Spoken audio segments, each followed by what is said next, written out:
Halo semua, apa kabar? Semoga dalam keadaan baik. Ketemu lagi bersama Mang Jojo yang selalu menghibur di kala kesepian tiba. Dan kali ini Mang Jojo akan menceritakan alur sebuah film dari judul Ghost Mansion. Ghost Mansion adalah film bergenre horor.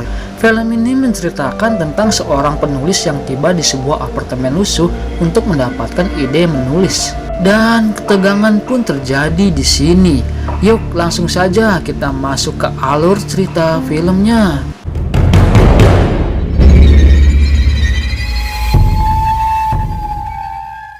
Cerita diawali dengan diperlihatkan sosok pria bernama Jiwo yang merupakan seorang penulis tiba di sebuah apartemen lusuh.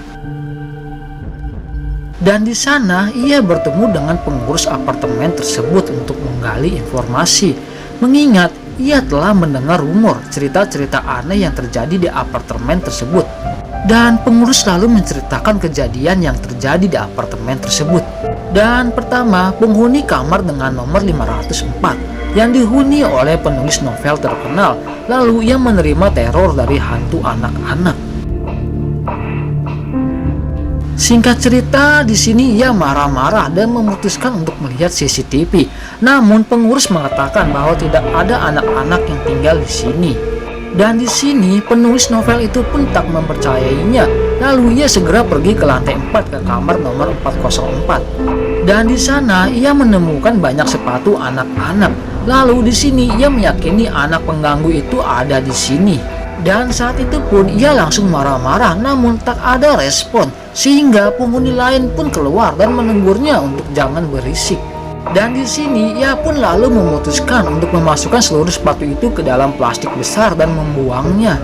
Lalu scene ke malam harinya, dan di sini ia dibuat terkejut saat melihat seluruh sepatu yang ia buang muncul di kamarnya. Dan saat itu pun ia diperlihatkan sosok hantu anak-anak yang bermunculan. Dan ini yang terjadi.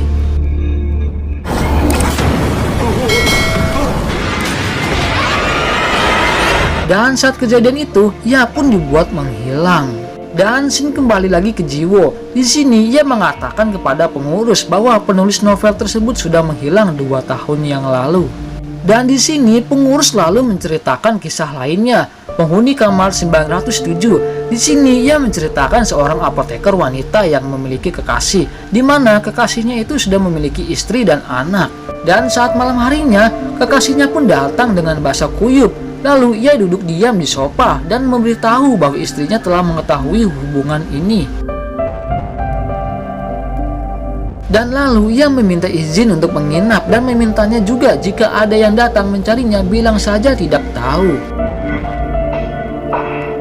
Dan tengah malamnya, apoteker wanita itu pun terbangun. Lalu ia mendengar suara aneh di toilet. Di sini, ia melihat seseorang berada di dalam toilet itu. Dan setelah ia membukanya, ternyata tidak ada seorang pun di dalam toilet itu. Dan keesokan harinya, ketika ia sedang bekerja, ia didatangi polisi untuk menjelaskan sosok kekasihnya itu.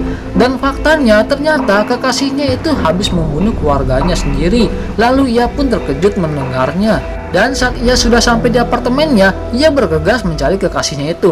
Tapi di sini ia diperlihatkan seseorang yang sedang mandi di toiletnya, yang ia pikir itu adalah kekasihnya. Dan di saat itu juga ia mendengar bel berbunyi. Lalu di sini ia dibuat terkejut. Ternyata yang datang itu adalah kekasihnya. Lalu ia berpikir, siapa yang berada di toilet itu?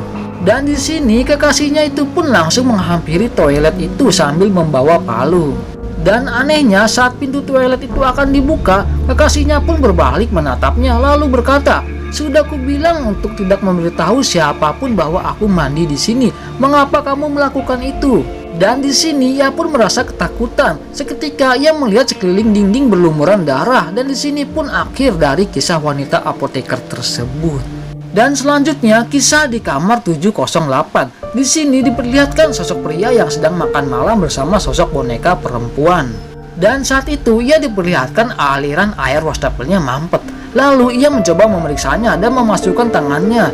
Dan saat itu pun tangan ia terluka. Dan keesokan harinya, ia memanggil tukang reparasi. Di sini, tukang tersebut menemukan gumpalan rambut yang tersumbat di saluran pembuangan. Singkat cerita, di malam harinya, ia melihat hal aneh lagi di wastafelnya. Dan saat didekati, ia dikejutkan sosok yang keluar dari wastafelnya itu. Dan ini yang terjadi.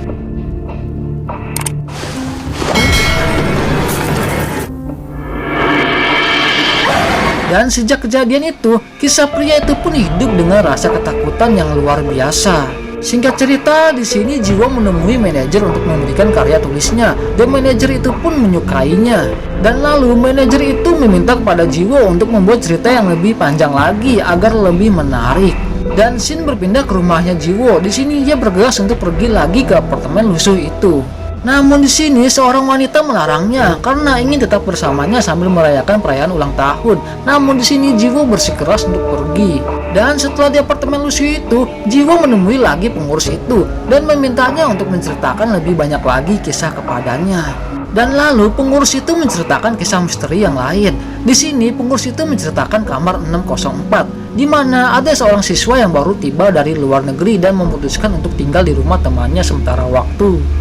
Dan di sini ia merasa aneh pada temannya itu dan tempat yang ditinggalinya, di mana ia disajikan makanan yang sudah basi dan rumah di temannya itu sangat lembab dan banyak jamur di setiap dinding rumahnya.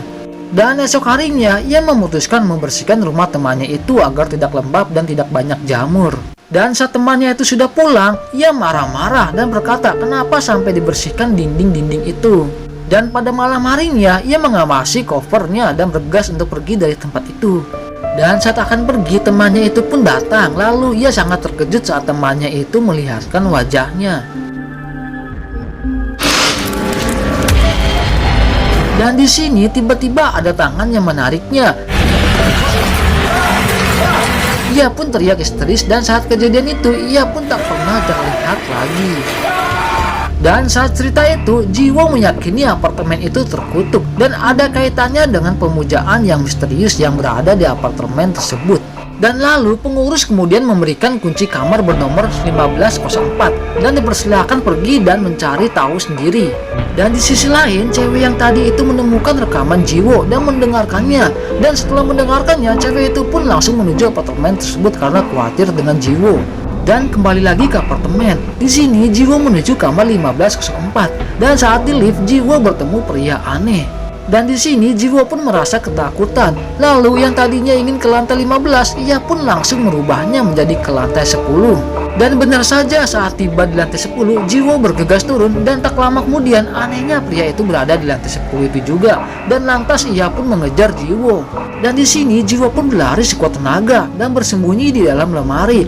Dan setelah keadaan aman, Jiwo pun langsung bergegas ke kamar 1504. Dan setelah tiba di kamar 1504, Jiwo menemukan sebuah kaset yang tergeletak di depan lemari kamar itu.